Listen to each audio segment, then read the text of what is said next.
തുടരെ വിവാദങ്ങളുടെ ഒഴുക്കായിരുന്നു ഇത്തവണത്തെ കുംഭമേളയിൽ. തിക്കിലും തിരക്കിലും ആളുകൾ ശ്വാസം മുട്ടി മരിച്ചതും ഗംഗാജലത്തിലെ ബാക്ടീരിയയുമെല്ലാം കുംഭമേളയെ അന്താരാഷ്ട്ര തലത്തിലടക്കം ചർച്ചയ്ക്ക് വിധേയവുമാക്കി.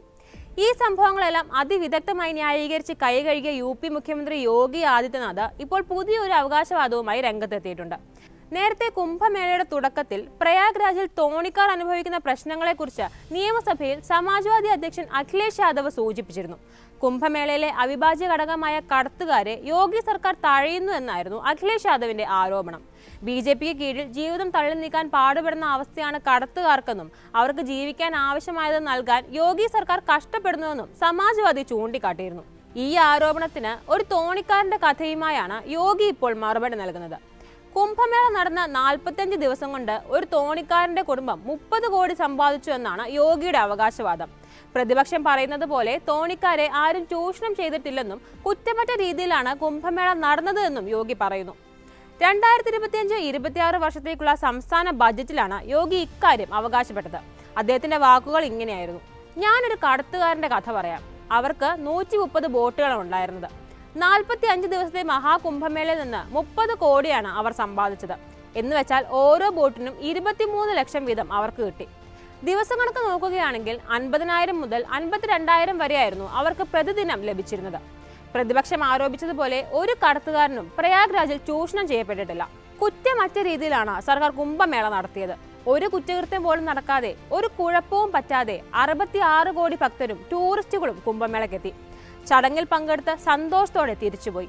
ഒരു പരാതിയും ആരും പറഞ്ഞില്ല. ശല്യം ചെയ്യലോ ഒരു മോഷണമോ ഒരു കൊലപാതകമോ റിപ്പോർട്ട് ചെയ്യപ്പെട്ടിട്ടുണ്ടോ എന്ന് നോക്കൂ.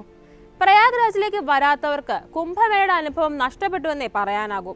വന്നവരൊക്കെ ആശ്ചര്യം കൊണ്ട് എന്ത് പറയണം എന്നറിയാതെ നിന്നുപോയി. 7,500 കോടിയാണ് കുംഭമേളയ്ക്കായി സർക്കാർ ചെലവാക്കിയത്.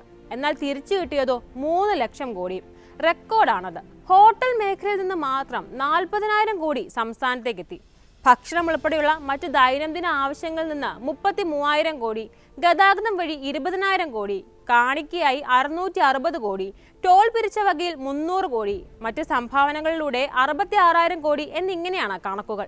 കുംഭമേളയിൽ നിന്നുള്ള വരുമാനം കൊണ്ട് ഇന്ത്യയുടെ GDPയിൽ ഈ വർഷം 6.5% വളർച്ചയുണ്ടാകും. 7,500 കോടി കുംഭമേളയ്ക്ക് ചെലവഴിച്ചെങ്കിൽ കൂടിയും അത് പ്രയാഗ്രാജിന്റെ അടുത്ത 10 വർഷത്തേക്കുള്ള വളർച്ചയ്ക്ക് വഴിവെക്കും. 200ഓളം റോഡുകൾക്ക് ആ പണം കൊണ്ട് വീതി കൂട്ടി. 14 ഫ്ലൈ ഓവറുകൾ, 9 ഭൂഗർഭ പാതകൾ, 12 ഇടനാഴികൾ എന്നിവയും പണിതു. കുറ്റം പറയുന്നവർക്ക് വോട്ട് ബാങ്ക് എന്നൊക്കെ പറയാം. എന്നാൽ ഞങ്ങൾക്കിത് പൈതൃകവും പാരമ്പര്യവും ഒക്കെയാണ്. ഇതൊക്കെ നിയമസഭയിൽ പറഞ്ഞ കാര്യങ്ങളാണെങ്കിൽ മറ്റൊരു ചടങ്ങിൽ കുംഭമേളയിൽ 30 പേർ മരിച്ച സംഭവം വലിയ വിവാദമാക്കാതെ ഒതുക്കി തീർത്തത് സമ്മതിക്കുന്നുണ്ട് യോഗി. കഴിഞ്ഞ ദിവസം IIM, ഇന്ത്യൻ പോസ്റ്റൽ സർവീസ് എന്നിവിടങ്ങളിൽ നിന്നുള്ള ഉന്നത ഉദ്യോഗസ്ഥർ പങ്കെടുത്ത ഒരു ചടങ്ങിൽ വെച്ചാണ് യോഗി ഈ വെളിപ്പെടുത്തൽ നടത്തിയത്. Nation building through the Maha Kumbh എന്നായിരുന്നു ഈ ചടങ്ങിന്റെ പേര്. കുംഭമേളയിലെ അപകടം ഒരു വലിയ വാർത്തയാക്കി ഭക്തർക്കിടയിൽ പരിഭ്രാന്തി പരത്തേണ്ട എന്ന് കരുതിയാണ് താൻ അതിന് തടസ്സം നിന്നത് എന്നാണ് യോഗി പറയുന്നത്.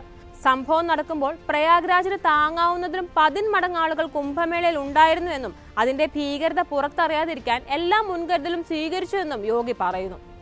കുംഭമേളയിലെ മരണക്കണക്ക് 30 അല്ല എന്ന് സമ്മതിക്കുന്നുമുണ്ട് യോഗി. അപകടം നടന്ന പ്രധാന സ്ഥലത്തു നിന്ന് മാറി മറ്റൊരിടത്ത് അന്ന് തന്നെ 7 പേർ കൂടി മരിച്ചതായാണ് യോഗി അറിയിക്കുന്നത്. എന്നാൽ ഉടൻ തന്നെ ഒരു ഇടനാഴി ഉണ്ടാക്കി മരണനിരക്ക് ഉയരാതെ കാത്തു എന്ന അവകാശവാദവും ഉന്നയിക്കുന്നുണ്ട് ഇദ്ദേഹം. പറഞ്ഞതൊക്കെ മാറ്റി പറയുന്നതാണ് ചരിത്രം എന്നതുകൊണ്ട് തന്നെ ഈ കണക്കും വിശ്വസിക്കാൻ പറ്റില്ല എന്ന വിമർശനമാണ് UP സർക്കാരിനെതിരെ പരക്കെ ഉയരുന്നത്.